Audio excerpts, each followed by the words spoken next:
भाई एक मुंह में से खावे ना निकल जाए। ये भैया चला जाओ उस पर फिर ये भैया है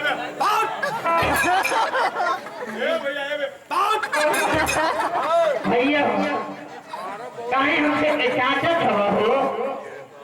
जना तो 40 अपना न किए हो हमरा बुझा गए ये जो कमर ये सदा कुठंगा हुआ कि जाने को भाई 40 अपना किए ना तो लोग बढ़िया ही 40 अपना किया लो एकदम को मजा खजी अरे सुन तो बढ़िया ये मजाक काहे के करी तोर भैया बड़ा सुस्त बड़ा रे जाना था कि पेशवारवा तो हर लबनिया में हमारी बात जवा का सिर कवा पिए भैया हो अम्मा जी जानत है कि बबुआ सऊदीया से आएगा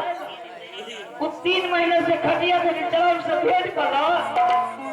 ये न जइया कहे पर सर भूलना